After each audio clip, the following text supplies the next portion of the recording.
빚더미에 내일 쫓겨납니다. 박순자 할머니를 아십니까? 그리고 갑자기 찾아온 한 남자. 할머니? 30년 전 그 할머니요? 유산 150억 원을 당신께 남기셨습니다. 잠깐만요. 구독과 좋아요 꼭 눌러주시고 어디서 보고 계신지 댓글로 알려주세요. 여러분이 계신 곳마다 행복과 건강이 가득하길 바랍니다. 2025년 12월 서울 외곽의 낡은 원룸이었습니다. 짐을 박스에 담고 있었어요. 42살. 이혼한 지 석 달째였고 내일이면 이 집에서도 쫓겨나는 날이었습니다. 엄마, 나 오늘 수진이네 집에서 자고 올게.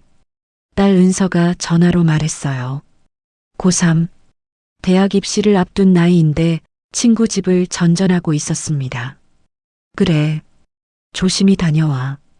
전화를 끊고 나니 목이 메었어요. 이렇게 된 건 남편 때문이었습니다. 3년 전 남편이 시작한 사업이 망했고 빚은 2억 5천만 원으로 불어났어요.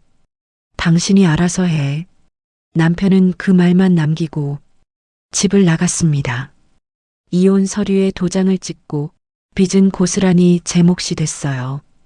전세 보증금도 다 날렸습니다. 거실 바닥에 앉아 숨을 크게 내쉬었어요. 손에 들린 건 지갑 하나. 펼쳐보니 남은 돈은 딱 3만 원이었습니다. 3만 원으로 뭘 할 수 있을까? 중얼거리며 일어났어요. 원룸 밖으로 나가 편의점으로 향했습니다. 겨울바람이 차가웠어요. 얇은 코트를 여미며 걸었습니다. 편의점 문을 열고 들어갔어요. 빵 코너 앞에 섰습니다. 손이 멈춘 건 단팥빵 하나였어요. 1,500원. 오래된 기억이 떠올랐습니다. 30년 전에도 이걸 샀었지. 1995년 제가 초등학교 5학년이던 때였어요. 매일 아침 등굣길에 한 할머니를 만났습니다. 쓰레기를 줍고 계셨어요. 남루한 옷차림에 손수레를 끌고 다니시던 분. 어느 날 할머니가 쓰레기통을 뒤지시는 걸 봤습니다. 먹을 걸 찾고 계셨어요. 그때부터였어요. 매일 아침 집에서 나올 때 단팥빵 하나씩을 사서 할머니께 드렸습니다. 할머니, 드세요. 할머니는 말씀이 없으셨어요. 그냥 고개를 깊이 숙이셨습니다. 5년 동안 그렇게 했어요.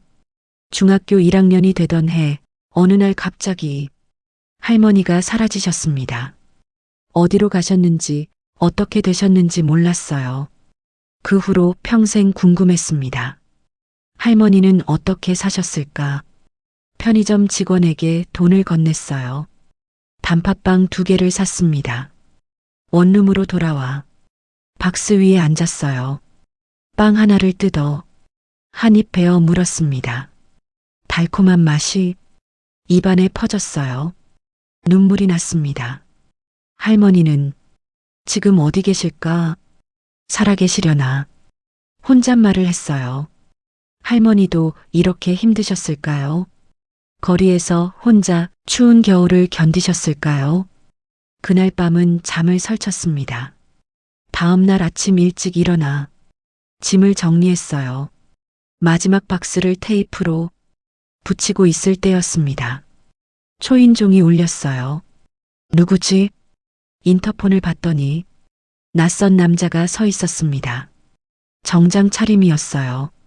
문을 열었습니다. 이지혜 씨 맞으십니까? 남자가 명함을 건넸어요. 법무법인 정률 강민수 변호사. 네, 맞는데요. 무슨 일이시죠? 변호사는 잠시 저를 바라보다가 조심스럽게 입을 열었습니다. 박순자 할머니, 아십니까? 순간 심장이 멎는 것 같았어요. 박순자 할머니요? 네. 30년 전 매일 아침 빵을 건네셨던 분입니다. 숨이 턱 막혔습니다. 어떻게 알았을까요? 어떻게 할머니 이름을 아는 거죠? 할머니를 어떻게 변호사가 서류 가방에서 봉투 하나를 꺼냈어요. 할머니께서 2주 전에 돌아가셨습니다. 네. 다리에 힘이 풀렸습니다. 벽에 기댔어요. 할머니가 돌아가셨다고요? 네. 그리고 유언을 남기셨습니다. 변호사가 봉투를 건넸습니다. 손이 떨렸어요. 봉투를 열었습니다. 안에는 편지 한 장과 서류 몇 장이 들어 있었어요. 편지를 펼쳤습니다. 할머니의 손글씨였습니다. 지혜야, 30년 만이구나. 눈물이 쏟아졌습니다. 변호사가 조용히 말했어요. 할머니께서 당신을 평생 찾으셨습니다. 그리고 모든 걸 당신께 남기셨어요. 모든 걸 고개를 들었습니다. 변호사가 고개를 끄덕였어요. 네. 유산 전부를요. 그 순간 세상이 멈춘 것 같았습니다. 변호사의 말이 믿기지 않았습니다. 유산이요? 할머니가 저한테? 강민수 변호사는 고개를 끄덕였어요. 네. 박순자 할머니께서 남기신 유언장이 있습니다. 자세한 이야기는 사무실에서 말씀드리겠습니다. 잠깐만요. 손을 들어 막았어요. 할머니가 정말 돌아가셨다는 게 확실한 거예요? 변호사가 서류 하나를 더 꺼냈습니다. 사망진단서였어요. 2025년 11월 28일, 2주 전이었습니다. 손이 떨렸어요. 할머니, 주저앉았습니다. 박스 위에 털썩 앉아 얼굴을 감쌌어요. 30년 만에 소식을 들었는데 그게 할머니의 부고라니. 죄송합니다. 너무 갑작스러우셨죠? 변호사가 조심스럽게 말했어요. 고개를 들었습니다. 할머니는 어떻게 사셨어요? 어디 계셨어요? 그 이야기는 천천히 드리겠습니다. 일단 오늘은 이것만 전해드리고 싶었습니다. 변호사가 명함을 하나 더 건넸어요. 마음 정리되시면 연락 주십시오. 할머니께서 남기신 것들이 많습니다. 그렇게 말하고 변호사는 떠났어요. 혼자 남았습니다. 손에는 할머니의 편지가 들려 있었어요. 다시 펼쳤습니다. 지혜야, 30년 만이구나. 할머니는 너가 얼마나 보고 싶었는지 모른단다. 눈물이 멈추지 않았어요.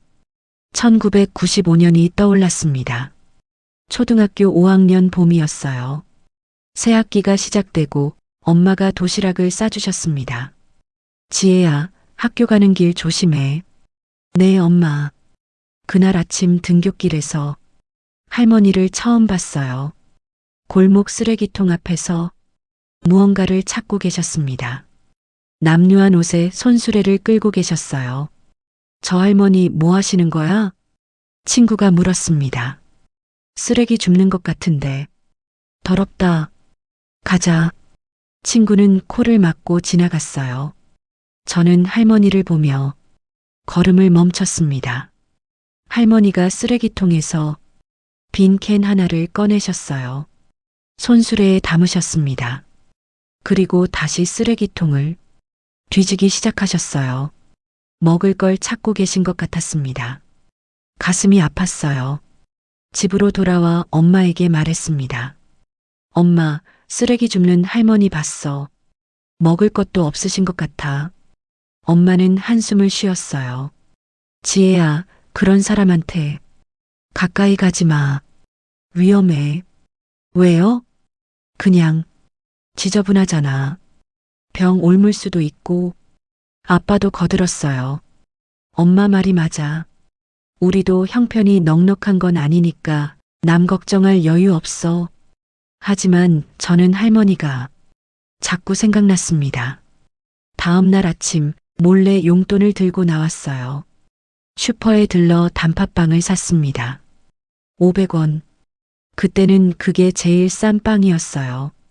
할머니는 어제와 같은 자리에 계셨습니다. 다가갔어요. 할머니. 할머니가 고개를 드셨습니다. 주름진 얼굴, 하지만 눈빛은 따뜻했어요. 드세요. 단팥빵을 건넸습니다. 할머니는 잠시 저를 보시다가 두 손으로 빵을 받으셨어요. 그리고 허리를 깊이 숙이셨습니다. 말씀은 없으셨어요. 그냥 고개만 숙이셨습니다. 저는 웃으며 학교로 뛰어갔어요. 그날부터였습니다. 매일 아침 할머니께 빵을 드렸어요. 비 오는 날도, 눈 오는 날도 5년 동안 한 번도 빠짐없이 드렸습니다. 할머니는 늘 말없이 받으시고 고개를 숙이셨어요. 가끔 제 손을 꼭 잡아주셨습니다. 그 손은 차가웠지만 따뜻했어요. 중학교 1학년이 되던 해, 봄이었습니다. 2000년 3월, 어느 날 아침 할머니가 안 계셨어요. 할머니, 평소 계시던 자리에 손수레만 덩그러니 놓여 있었습니다. 다음 날도 그 다음 날도 오시지 않았어요. 일주일이 지나도 할머니는 나타나지 않으셨습니다. 동네 어른들에게 물어봤어요. 쓰레기 줍던 할머니, 어디 가셨는지 아세요? 글쎄, 어디 가셨겠지. 그런 사람들은 원래 떠돌잖아. 그렇게 할머니는 사라지셨습니다. 저는 평생 후회했어요. 제대로 인사도 못 드렸습니다. 할머니 성함도 몰랐어요. 어디 사시는지도 어떻게 지내시는지도 몰랐습니다. 할머니 건강하세요. 어디 계시든 행복하세요. 그렇게 마음속으로만 빌었어요. 그리고 30년이 흘렀습니다. 결혼하고 딸을 낳고 이혼하고 빚더미에 앉았지만 할머니는 늘 제 기억 속에 남아 있었습니다. 지금 손에 든 편지를 다시 봤어요. 지혜야, 너는 할머니한테 세상 전부였단다. 내가 건네준 빵 하나하나가 내 인생의 빛이었어. 눈물이 쏟아졌습니다. 할머니, 저도 보고 싶었어요. 혼잣말을 했어요. 제대로 인사도 못 드렸는데 이제 어떻게 해요? 편지를 가슴에 꼭 안았습니다. 30년 만에 온 할머니의 마지막 인사. 너무 늦었습니다. 하지만 할머니는 저를 기억하고 계셨어요. 그것만으로도 가슴이 벅찼습니다. 사흘 뒤 강민수 변호사 사무실로 갔습니다. 서울 강남의 고층 빌딩이었어요. 엘리베이터를 타고 15층에 내렸습니다. 법무법인 정률, 유리문을 밀고 들어갔어요. 깔끔한 사무실이었습니다. 이지혜 씨 맞으시죠? 젊은 직원이 안내했어요. 네. 이쪽으로 오세요. 회의실로 들어갔습니다. 강민수 변호사가 일어나 인사를 건넸어요. 오시느라 수고하셨습니다. 앉으세요. 의자에 앉았습니다.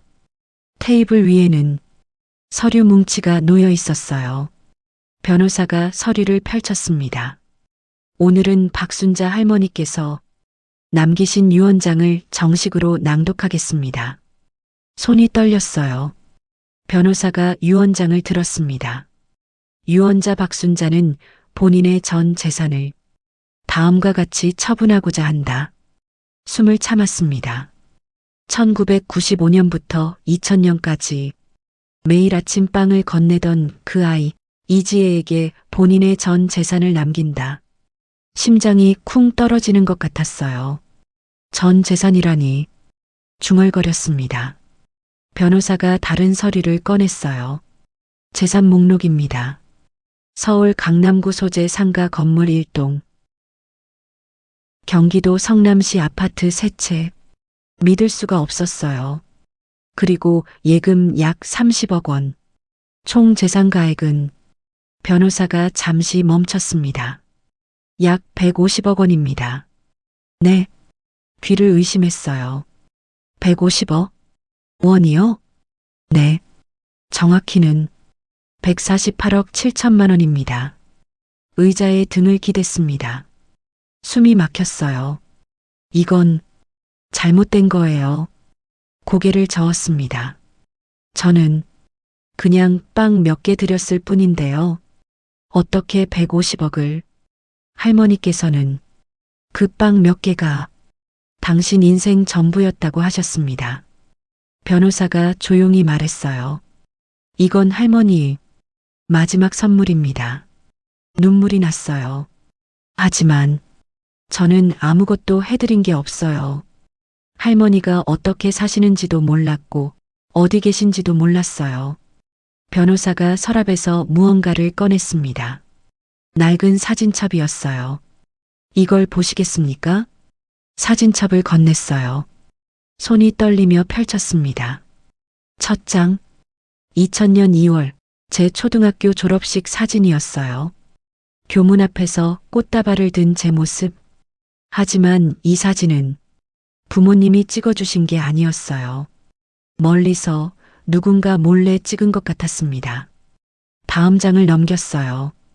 2006년 대학 입학식. 교정에서 친구들과 웃고 있는 제 모습. 이것도 멀리서 찍은 사진이었어요. 또 넘겼습니다. 2010년 결혼식. 웨딩드레스를 입고 남편과 함께 서 있는 사진. 이것도 멀리서 하객들 사이에서 찍힌 것 같았어요. 이게 다 할머니가? 변호사가 고개를 끄덕였어요. 네. 할머니께서 20년 넘게 당신을 지켜보셨습니다. 마지막 장을 넘겼습니다. 2015년 딸 은서를 안고 공원에서 웃는 제 모습. 그 옆에 할머니의 손글씨가 적혀 있었어요. 우리 지혜, 엄마가 됐구나. 행복해 보여서 할머니도 행복하단다. 사진첩을 놓았습니다. 얼굴을 감쌌어요. 할머니, 울음이 터져 나왔습니다. 할머니가 저를 계속 지켜보셨다고요? 변호사는 아무 말도 하지 않았어요. 그냥 조용히 기다려줬습니다. 한참을 울었어요. 고개를 들었습니다. 할머니는 어떻게 이런 재산을? 변호사가 설명을 시작했어요. 할머니는 원래 재벌가 출신이셨습니다. 네. 1960년대 대기업 창업주의. 장남과 결혼하셨죠. 하지만 시댁의 학대와 남편의 무관심 속에서 평생을 고통받으셨습니다. 숨을 들이켰어요. 60대에 쓸모없다며 집에서 쫓겨나셨습니다. 하지만 남편 사망 후 법적으로 상속받은 재산이 있었어요. 그런데 왜? 거리에서? 할머니는 정직하게 살고 싶다고 하셨답니다. 쓰레기를 주우며 스스로 살아가는 것. 그게 할머니가 선택한 삶이었습니다. 가슴이 먹먹했어요. 그러다 당신을 만난 거죠. 1995년 봄 매일 아침 빵을 건네던 12살 소녀. 변호사가 미소 지었어요. 할머니는 그때부터 당신을 딸처럼 생각하셨답니다. 하지만 나타나지 않으셨죠. 지혜가 부담스러워할까봐 라고 하셨어요. 눈물이 또 났어요. 그래서 멀리서 지켜보기만 하신 겁니다. 졸업식도, 입학식도, 결혼식도 할머니는 늘 거기 계셨어요. 할머니, 사진첩을 다시 펼쳤습니다. 할머니가 적어놓은 글씨들이 보였어요. 지혜야, 대학 합격 축하해. 할머니가 제일 기뻐. 지혜야, 결혼 축하한다. 행복하렴. 지혜야, 아기 예쁘구나. 할머니는 내가 웃는 모습만 봐도 행복해. 손으로 글씨를 쓸어내렸어요. 할머니, 왜 이렇게 혼자만 사랑하셨어요? 변호사가 마지막 편지를 꺼냈어요. 할머니께서 돌아가시기 전날 쓰신 편지입니다. 봉투를 건넸습니다. 펼쳤어요. 지혜야, 할머니는 행복했단다. 내가 있어서 30년 전 내가 건넨 빵 하나가 할머니 인생을 바꿨어. 이제 할머니가 너한테 줄 차례야. 부디 이 돈으로 내가 원하는 삶을 살렴. 할머니는 언제나 너를 응원한단다. 편지를 가슴에 안았습니다. 할머니, 감사합니다. 정말 감사합니다. 변호사가 서류를 앞으로 밀었어요. 상속 절차는 천천히 진행하시면 됩니다. 할머니 뜻대로 잘 쓰시길 바랍니다. 고개를 끄덕였어요. 30년 만에 받은 할머니의 마지막 선물. 150억이 아니었습니다. 할머니의 사랑이었어요. 상속 절차가 시작된 지 일주일 뒤였습니다. 강민수 변호사에게서 전화가 왔어요. 이지혜 씨, 급히 사무실로 오실 수 있으신가요? 목소리가 심각했습니다. 무슨 일이세요? 직접 말씀드리겠습니다. 최대한 빨리 와주세요. 전화를 끊고 서둘러 나왔어요. 1시간 뒤 변호사 사무실에 도착했습니다. 회의실 문을 열었어요. 그런데 낯선 남자가 앉아 있었습니다. 50대 중반쯤 되어 보였어요.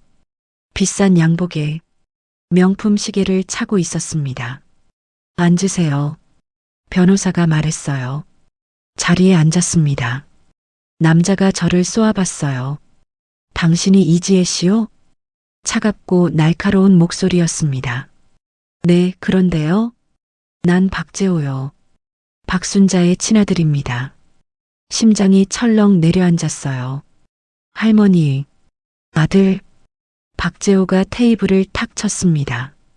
당신 대체 어떻게 우리 어머니한테 접근한 거요? 접근이요?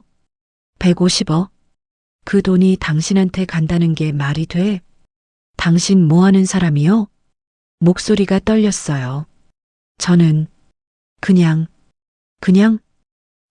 빵 몇 개 줬다고 150억을 받겠다고? 박재호가 비웃었어요. 사기꾼 같으니. 사기꾼이라니요. 소리쳤습니다. 저는 할머니를 진심으로 생각했어요. 진심? 박재호가 코웃음 쳤어요. 30년 동안 어디 있었소? 어머니가 어디 사셨는지도 모르면서. 무슨 진심? 할 말이 없었어요. 변호사가 끼어들었습니다. 박재호 회장님, 유 원장은 법적으로 유효합니다. 유효하다고? 박재호가 벌떡 일어났어요. 난 친아들이요. 법적 상속인은 나란 말이요. 할머니께서 본인의 의지로 유 원장을 작성하셨습니다. 말도 안 돼. 박재호가 주먹으로 테이블을 쳤어요. 어머니는 치매였을 수도 있어. 정신이 온전하지 않았을 거요. 할머니는 돌아가시기 직전까지 정신이 또렷하셨습니다. 병원 기록도 있습니다. 변호사가 서류를 꺼냈어요. 박재호는 서류를 낚아채듯 받아봤습니다. 얼굴이 붉어졌어요.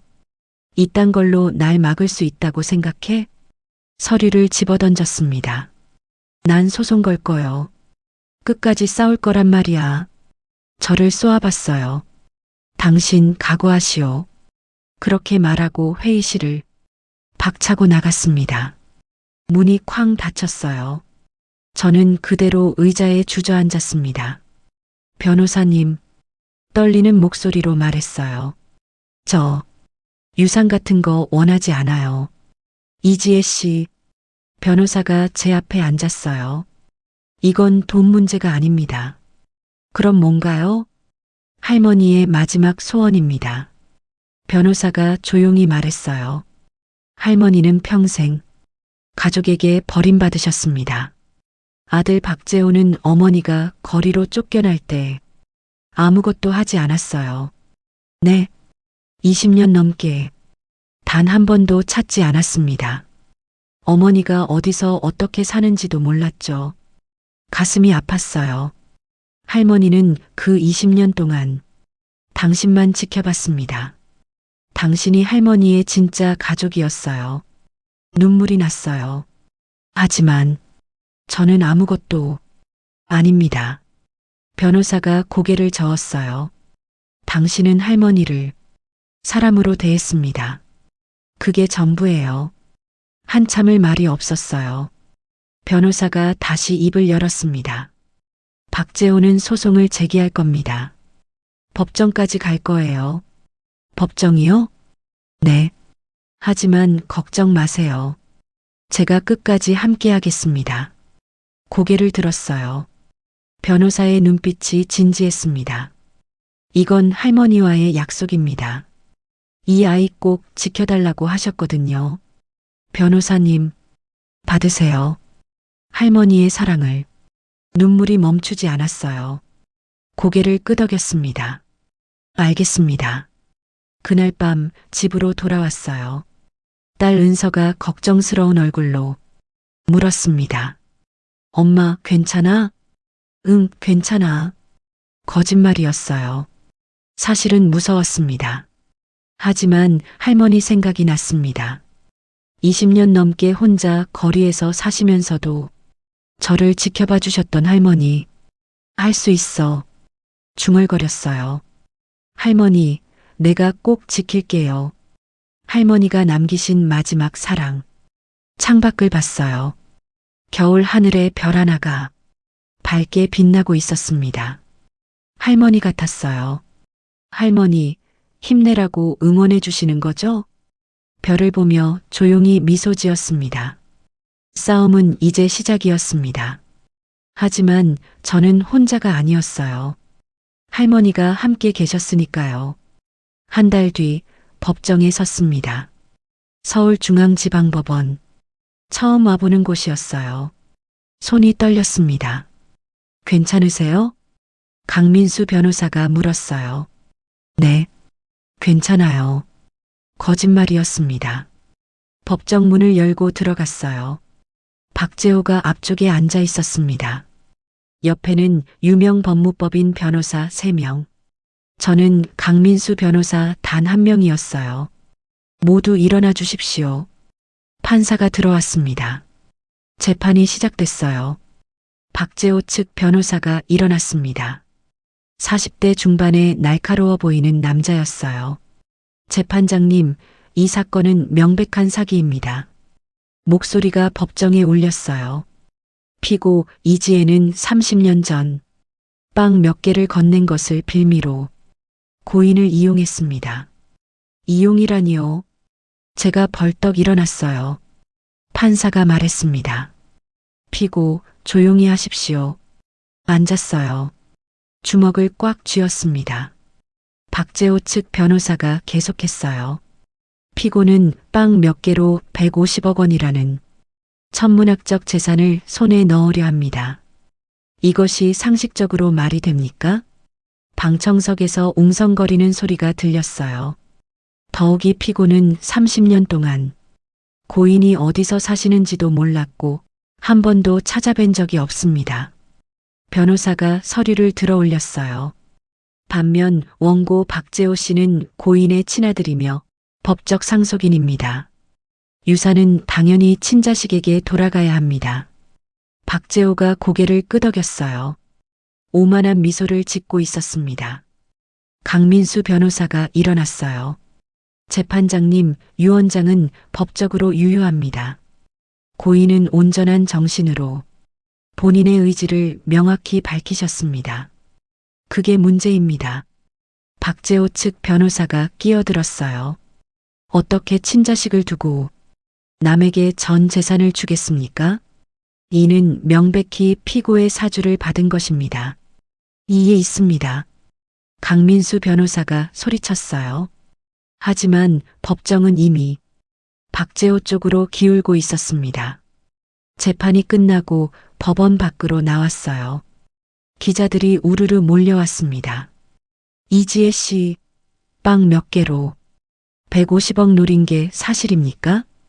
할머니를 이용한 거 아닙니까? 국민들이 분노하고 있는데 할 말씀 없으세요? 플래시가 터졌어요. 얼굴을 가렸습니다. 비켜주세요. 비켜주세요.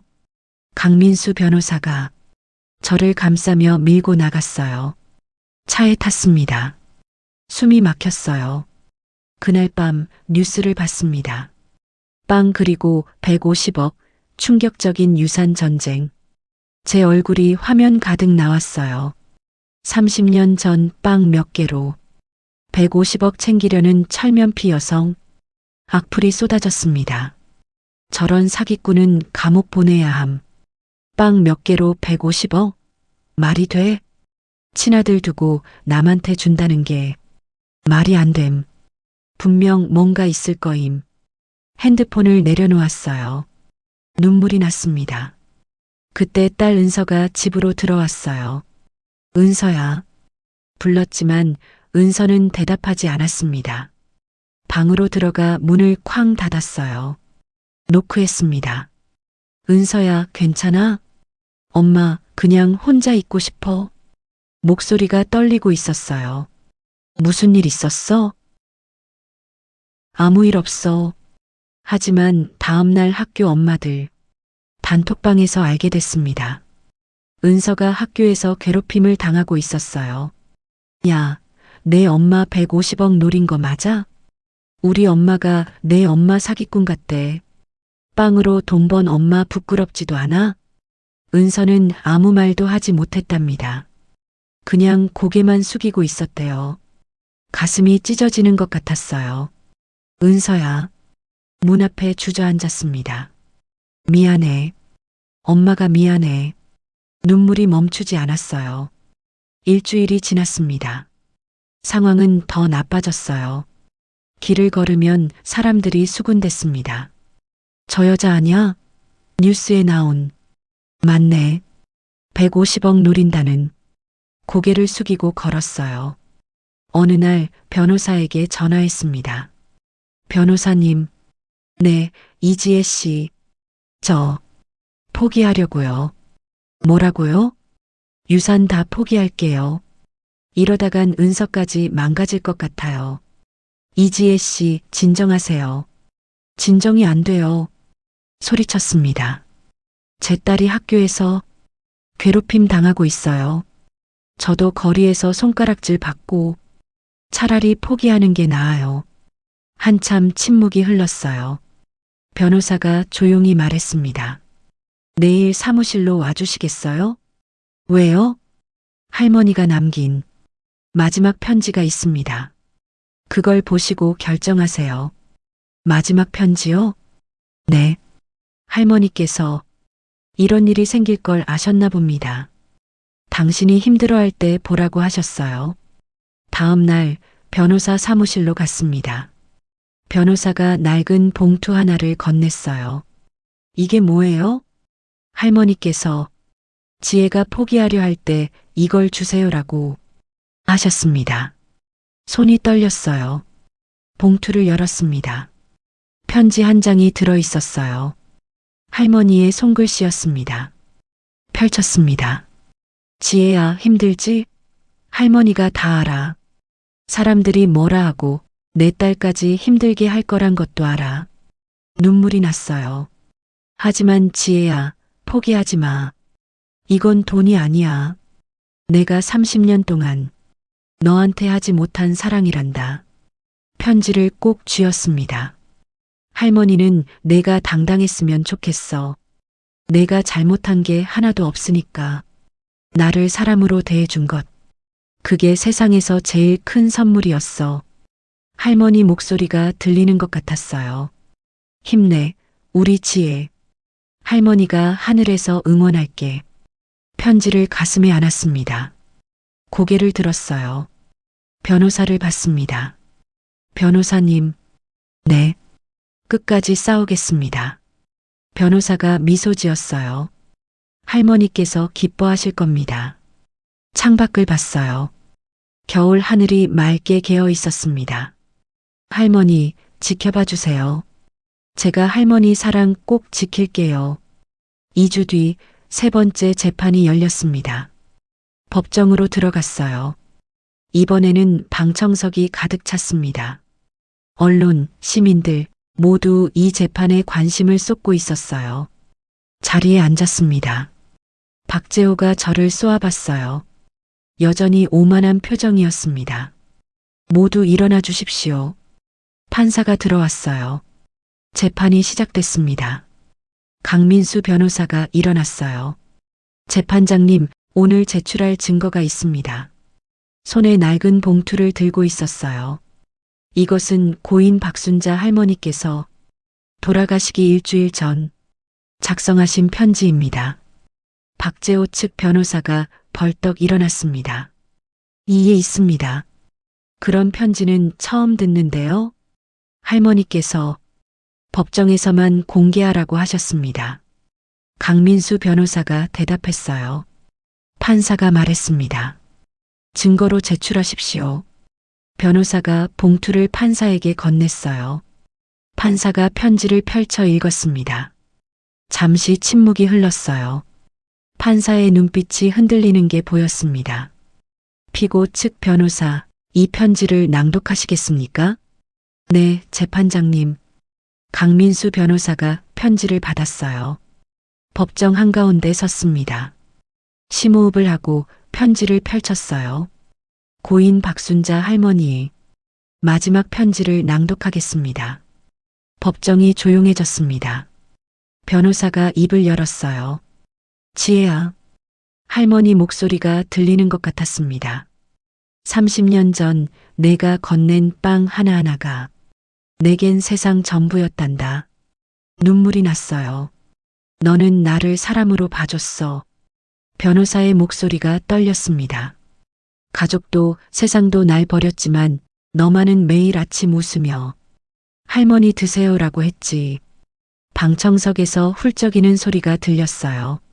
난 그게 너무 고마워서 몰래 내 인생을 지켜봤어. 변호사가 계속했어요. 내가 대학 갈 때, 결혼할 때, 아이 낳을 때 멀리서 지켜보며 우리 지혜 잘 크고 있구나 기뻐했단다. 박재호가 고개를 돌렸어요. 표정이 굳어 있었습니다. 이제 할머니는 떠나지만 내가 평생 모은 것들을 내게 남긴다. 변호사의 목소리에 감정이 실렸어요. 저는 손으로 입을 막았습니다. 눈물이 멈추지 않았어요. 할머니가 너한테 하고 싶었던 마지막 선물이야. 변호사가 마지막 문장을 읽었습니다. 부디 행복하렴. 할머니는 언제나 하늘에서 너를 지켜볼게. 사랑한다. 우리 지혜야. 편지 낭독이 끝났습니다. 법정이 조용했어요. 아무도 말이 없었습니다. 방청석 곳곳에서 눈물 닦는 소리만 들렸어요. 판사도 안경을 벗고 눈을 닦았습니다. 저는 얼굴을 감싸고 울었어요. 할머니. 박재호가 자리에서 일어났습니다. 얼굴이 창백했어요. 재판장님, 저는 말을 잇지 못했습니다. 판사가 조용히 말했어요. 원고, 할 말이 있으십니까?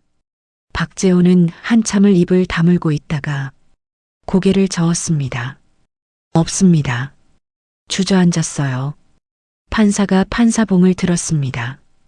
본 재판부는 고인 박순자의 유언장이 법적으로 유효하다고 판단합니다. 쿵 소리가 울렸어요. 고인은 온전한 정신 상태에서 본인의 자유의지로 유언장을 작성하였으며 그 내용은 고인의 진심을 명확히 담고 있습니다. 방청석이 술렁였습니다. 따라서 원고 박재호의 청구를 기각합니다. 쿵 유사는 유언장에 명시된 대로 피고 이지혜에게 상속됩니다. 쿵 패정 판사가 일어났습니다. 법정이 웅성거렸어요. 저는 그 자리에 그대로 주저앉았습니다. 할머니, 강민수 변호사가 제 어깨를 두드렸어요. 축하드립니다. 고개를 들었어요. 할머니께서 기뻐하실 겁니다. 눈물이 멈추지 않았습니다. 박재호가 법정을 나갔어요. 등이 굽어 보였습니다. 변호사들도 말없이 따라 나갔어요. 방청석 사람들이 하나둘 자리에서 일어났습니다. 어떤 이는 박수를 쳤고 어떤 이는 눈물을 닦았어요. 한 할머니가 제게 다가왔습니다. 아가씨, 잘했어요. 할머니, 사랑 꼭 지켜요. 고개를 숙여 인사했어요. 감사합니다. 법정을 나왔습니다. 기자들이 또 몰려왔어요. 하지만 이번에는 분위기가 달랐습니다. 이지혜 씨, 지금 기분이 어떠세요? 할머니께 하고 싶은 말씀 있으세요? 마이크를 잡았어요. 심호흡을 했습니다. 할머니, 목이 메었어요. 할머니, 사랑해요. 정말 사랑해요. 그리고 미안해요. 제대로 인사도 못 드리고 눈물이 또 났습니다. 이제부터 할머니가 남겨주신 사랑 잘 쓰겠습니다. 할머니처럼 누군가에게 따뜻한 사람이 되겠습니다. 기자들이 조용히 고개를 끄덕였어요. 플래시가 터졌습니다. 하지만 이번에는 따뜻했어요. 변호사와 함께 법원을 나왔습니다. 겨울 하늘이 맑게 개어 있었어요. 할머니, 이겼어요. 할머니, 사랑 지켰어요. 하늘을 보며 중얼거렸습니다. 바람이 불었어요. 할머니가 안아주시는 것 같았습니다. 고마워요, 할머니. 정말, 정말 고마워요. 30년 만에 끝난 이야기. 하지만 할머니의 사랑은 이제부터 시작이었습니다. 판결이 나고 석 달이 지났습니다. 2026년 봄이었어요. 박순자 재단 현판식이 열렸습니다. 서울 중구에 자리한 작은 건물이었어요. 할머니 이름을 딴 재단. 유산의 절반을 들여 만들었습니다. 현판 앞에 섰어요. 할머니, 보고 계시죠? 중얼거렸습니다. 붉은 천이 거쳤어요. 재단법인 박순자. 금빛 글씨가 햇살에 반짝였습니다. 박수 소리가 울렸어요. 모인 사람들이 축하해 주었습니다. 강민수 변호사도 와 있었어요. 축하드립니다. 할머니께서 정말 기뻐하실 겁니다. 감사합니다, 변호사님. 변호사님 덕분이에요. 고개를 숙여 인사했습니다. 재단 사무실로 들어갔어요. 벽에는 할머니 사진이 걸려 있었습니다. 1970년대 찍으신 것 같았어요. 젊은 시절의 할머니, 환하게 웃고 계셨습니다. 할머니, 이제 시작이에요. 사진을 쓰다듬었습니다. 재단의 목적은 두 가지였어요. 첫째, 거리 노숙인 지원. 둘째, 한부모 가정자녀 교육 지원. 할머니가 겪으셨던 고통을, 제가 겪었던 어려움을 다른 사람들은 겪지 않기를 바랐습니다. 한 달 뒤 첫 장학금 수여식이 열렸어요. 작은 강당을 빌렸습니다. 한부모 가정자녀 10명이 선정됐어요. 초등학생부터 고등학생까지 모두 어려운 환경에서도 열심히 공부하는 아이들이었습니다. 강당 뒤편에 작은 테이블을 차렸어요. 단팥빵을 준비했습니다. 수여식이 시작됐어요. 한 명씩 무대에 올라와 장학증서를 받았습니다. 아이들 얼굴에 환한 웃음이 피었어요. 수여식이 끝나고 제가 마이크를 잡았습니다. 여러분, 오늘 와주셔서 감사합니다. 떨리는 목소리로 말했어요. 이 재단은 박순자 할머니의 이름을 따서 만들었습니다. 할머니 사진을 스크린에 띄웠어요. 할머니는 평생 거리에서 사셨지만 누구보다 따뜻한 분이셨어요. 목이 메었습니다. 30년 전 제가 할머니께 단팥빵을 드렸습니다. 그게 전부였어요. 하지만 할머니는 그 작은 빵 하나를 평생 기억하셨고 저를 지켜봐 주셨습니다. 눈물이 났어요. 이제 제 차례예요. 할머니처럼 저도 누군가에게 따뜻한 아침이 되고 싶어요. 박수 소리가 울렸습니다. 무대에서 내려왔어요. 준비해둔 단팥빵 상자를 들었습니다. 강당 밖으로 나갔어요. 거리에 나갔습니다.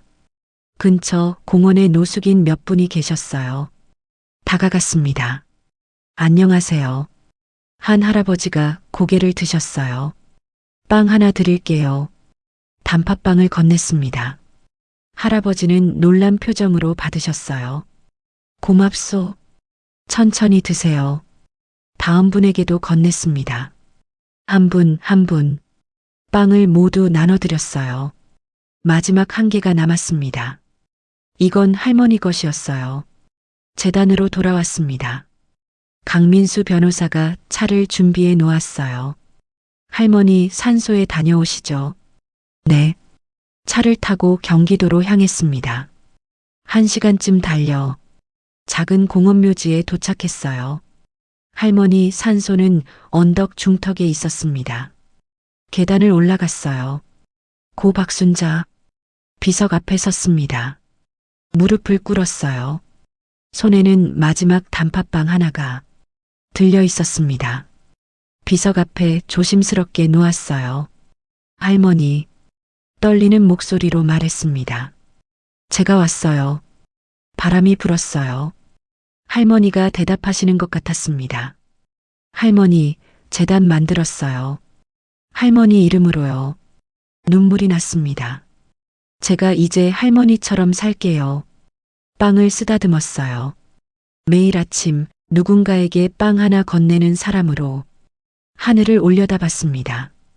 구름 사이로 따뜻한 햇살이 쏟아졌어요. 겨울이 지나고 봄이 온 하늘이었습니다. 할머니 사랑해요. 미소 지었습니다. 평생 할머니 사랑 잊지 않을게요. 비석을 쓰다듬었어요. 한참을 그렇게 앉아 있었습니다. 변호사가 조용히 기다려줬어요. 일어났습니다. 마지막으로 비석을 한 번 더 봤어요. 할머니, 다음에 또 올게요. 좋은 소식 가지고요. 인사를 하고 계단을 내려갔습니다. 차에 탔어요. 창밖을 봤습니다. 봄꽃이 피어나고 있었어요. 새로운 시작이었습니다. 변호사님, 네. 할머니가 웃고 계실까요? 변호사가 미소 지었어요. 당연하죠. 아마 제일 환하게 웃고 계실 겁니다. 고개를 끄덕였습니다. 차는 천천히 출발했어요. 뒤에서 할머니 산소가 멀어져 갔습니다. 하지만 할머니는 제 마음속에 영원히 남을 거예요. 30년 전 단팥빵 하나로 시작된 이야기. 이제 그 사랑은 수많은 사람들에게 전해질 겁니다. 할머니가 저에게 주신 것처럼 저도 누군가에게 따뜻한 아침을 선물하겠습니다. 매일 아침 단팥빵 하나처럼 작지만 따뜻한 사랑을 나누며 살겠습니다. 할머니, 고마워요. 창밖 하늘을 보며 중얼거렸습니다. 정말 고마워요. 따뜻한 봄 햇살이 차 안을 가득 채웠습니다. 할머니의 포옹 같았어요. 오늘 이야기 어떠셨나요? 저는 이 이야기를 준비하면서 어렸을 때 번개탄 심부름 갈 때마다 따뜻하게 맞아주시던 할머니가 자꾸 생각났습니다. 그때는 몰랐어요. 그 작은 따뜻함이 얼마나 큰 힘이 되었는지. 여러분께도 그런 분이 계신가요?